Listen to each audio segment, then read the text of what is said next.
আজকের ভিডিও শেষে সবাইকে আমার একটা অনুরোধ করবো ভাই, প্লিজ ভাই, যে যেখানে আছেন ইউরোপের যদি ভাই, বিশ্বের বাংলাদেশিদের জন্য এখন চরম দুরবস্থার টাইম যাচ্ছে। বিশ্বের মোস্ট অফ দি দেশের কিন্তু বাংলাদেশের দরজা বন্ধ হয়ে যেতেছে। তার ভিতরে কিছু কিছু খোলা, কিছু কিছু লোকের চেষ্টায় ভিসা হচ্ছে ভাই। আমি সবাইকে বলবো ভাই, না পলায় ভাই, ইটালির কথা ভুলেই দেন ভাই। ইটালি বাংলাদেশি জন্য হারাম হয়ে গেছে ভাই, যা গেছে গেছেই। আসসালামু আলাইকুম, আমি দেলোয়ার হোসেন হিরণ, ইউএসবি ডিভিশনের পক্ষ থেকে। দূরে এবং কাছে, দেশে এবং বিদেশে যে যেখান থেকে আমাকে এবং আমার এই ভিডিওটি দেখবেন, টেমারাকা ভেটারান পার্ক, টেমারাকা ফ্লোরিডা থেকে সবাইকে জানাই আরেকবার প্রীতীয় শুভেচ্ছা। আজকে আবার নতুন একটা বিষয় নিয়ে ভিডিও করতে বসলাম। তো আজকের টপিকটা হলো ইটালি নিয়ে কিছু কথা বলতে চাই, ইউরোপ নিয়ে কিছু কথা বলতে চাই। কিন্তু কিছু ইনফরমেশন আমার কাছে আসছে এবং আমি জানি যে বাংলাদেশে প্রচুর লোক ইউরোপ গেলেই সবার মনে করেন ইটালি যাইতে হবে, আর কোনো দেশ নাই। কাজ থাক বা না থাক, সে যেই দেশেই যাক, এলা রোমানিয়া যাক, হাঙ্গেরি যাক, পোল্যান্ড যাক, ফ্রান্সে যাক, ইটালি যাইতে হবে। ইটালি গেলে মনে করে যে ইটালি আমার স্বর্গরাজ্য। মানে বাংলাদেশিদের মনে, আমাদের মনের ভিতরে ইটালিটা শব্দটা এরকমভাবে, দেশটা এইভাবে গায়ে আছে যে মনে হয় যে ইটালি গেলেই আমরা সব কিছু অর্জন করে ফেলাইমো আর কি। মানে ইটালির গভর্নমেন্ট আমাদের বাঙালিদের জন্য সব কিছু নিয়ে বসে রয়েছে। আমরা নদী পথে যাই, নৌকা ভিসায় যাই, চোরাই ভিসায় যাই, মানে বর্ডার ক্রস করে যাই, স্লোভাকিয়া হয়ে যায়, যে জায়গা দিয়ে হয়ে যাই, ক্রোয়েশিয়া হয়ে যায়, বেলারুশ হয়ে যায়, যে জায়গা দিয়ে যাই, মানে আমাদের মোট কথা হইলো ইটালি পৌঁছাইতে হইব। এবং ইটালির কথা শুনলেই নাকি 25-30 লাখ টাকা পর্যন্ত রাজি হয়ে যায়। সেই ইটালি নিয়ে কিছু বেশ কত চমকপ্রদ তথ্য আছে। গত পরশু দিনের নিউজে, না 3-4 দিন আগে, 1 তারিখে, নভেম্বরের 1 তারিখে একটা নিউজ আছে। এটা বাংলাদেশও খুব হেডিং হয়েছে। ইতালিতে এই পর্যন্ত 120 জনের বেশি অবৈধ বাংলাদেশিকে ফেরত পাঠাচ্ছে ইটালি। সবচেয়ে বড় চমকপ্রদ নিউজ আর কি, সবচেয়ে বড় ট্র্যাজেডিক নিউজ যেটা হইল, বাংলাদেশে ইটালি দূতাবাস থেকে একজন মহিলা এবং একজন পুরুষ ইটালিয়ান তাদেরকে ক্লোজ করে নিচ্ছে, তারা নাকি এই 2 নম্বর ভিসা এবং দুর্নীতির সাথে জড়িত। মানে কাগজপত্র, ভুয়া কাগজপত্র দিয়ে ইটালির ভিসা করার জন্য সহযোগিতা ছিল তাদেরকে। নিশ্চয় এটা অর্থের বিনিময়ে হয়েছে। যাই হোক, বাঙালিরা আমরা ভাই এখন ইটালিয়ান গো, ইউরোপিয়ান গো আমরা শিখাই ফেলাচ্ছি কেমনে দুর্নীতি করতে হয় ওদেরকে। গত পরশুদিনের নিউজে দেখলেন যে একজন মহিলা একজন পুরুষের, এটা বাংলাদেশের নিউজও আসছে, ইটালিয়ান এমবাসি তাদের ক্লোজ করে ইটালি নিয়ে চলে গেছে। তারা দুর্নীতির সাথে জড়িত। তারা খবর পাইছে যে তারা ইটালি কিছু লোক, বাংলাদেশি কিছু মানে রিক্রুটিং এজেন্সির সাথে, মানে কিছু ম্যান পাওয়ারের ব্যবসা করে, তাদের সাথে মিলে তারা নাকি 2 নম্বর কাগজ দিয়ে সহযোগিতা করে ইটালির ভিসা পাওয়ার জন্য সহযোগিতা করত। তাদেরকে ক্লোজ করে ইটালি নিয়ে গেছে। তার মানে এটা আমি বুঝাইতে চাইতেছি যে আমরা দুর্নীতির কোন পর্যায়ে চলে গেছি। আমরা ইউরোপিয়ানকেও শিখিয়ে ফেলাইছি কেমনে 2 নম্বরে কেমনে দুর্নীতি করতে হয়। আজ পর্যন্ত কোনোদিন শুনি নাই যে এমবেসি কন্ট্যাক্ট থাকে। এই প্রথমে শুনলাম আর কি। এটা দিয়ে প্রমাণ হলো যে না, আসলে ভিতরে এমবেসির ভিতরের লোক দুর্নীতির সাথে জড়িত। যাই হোক, আজকে যেই কথার জন্য বলতেছিলাম ভাই,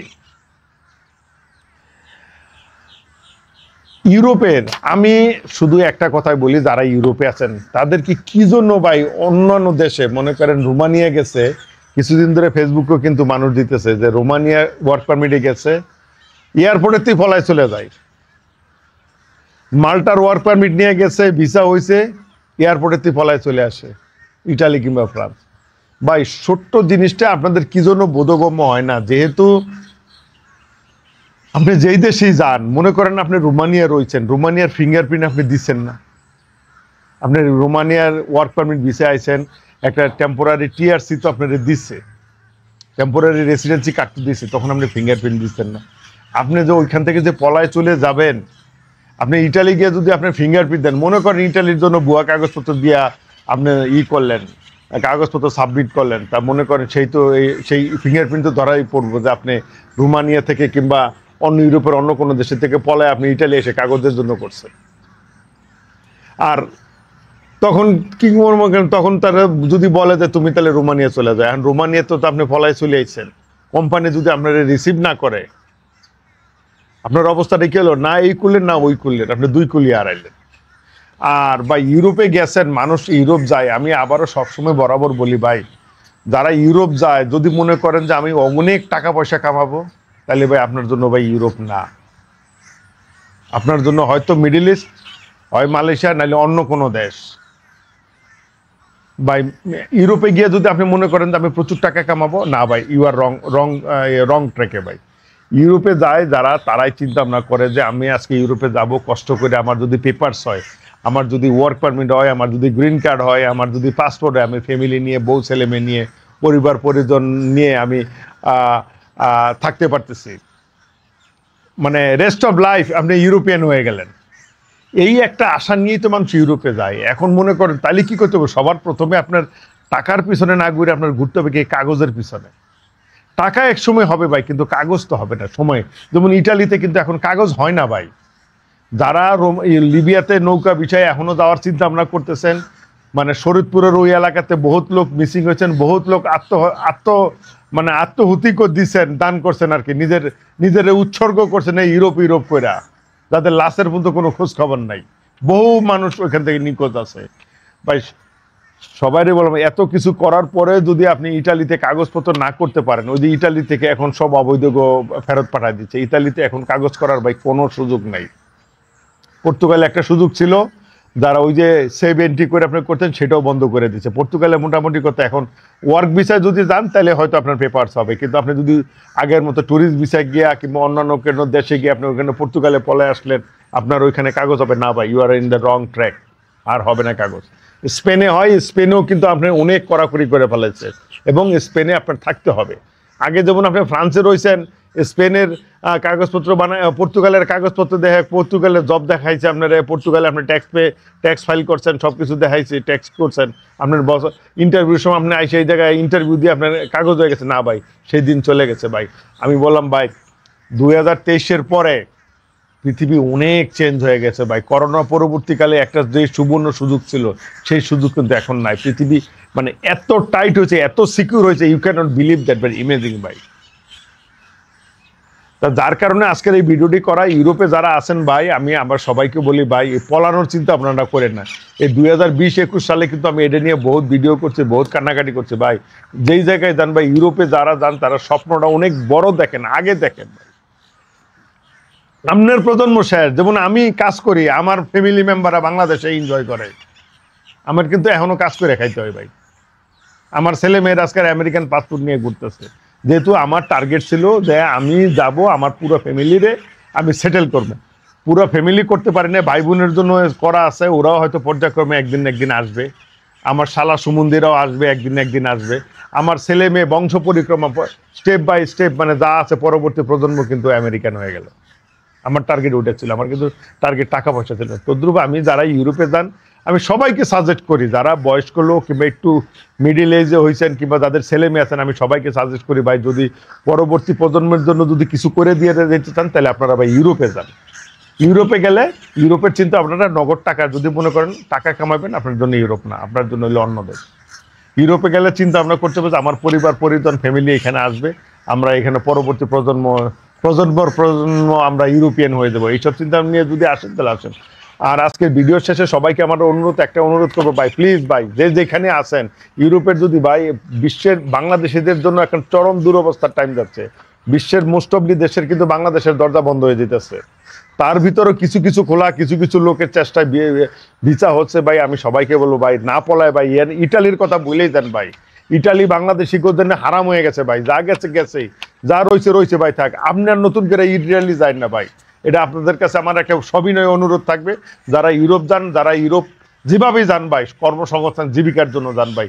লিবিয়া দিয়ে যে পলায় যাইতেছেন ভাই, এই এখন আর ভাই কাজ হবে না ভাই। নৌকা বিছাই গিয়া কোনো দেশের এই কাগজ করতে পারবেন না ভাই।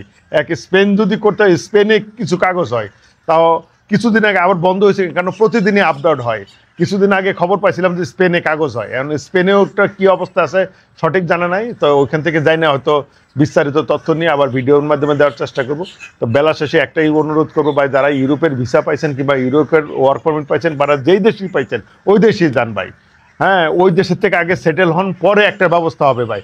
আগে ওই যে একটা কথা আছে না, আগে বসার জায়গা করেন, পরে শোয়ার জায়গা করবেন।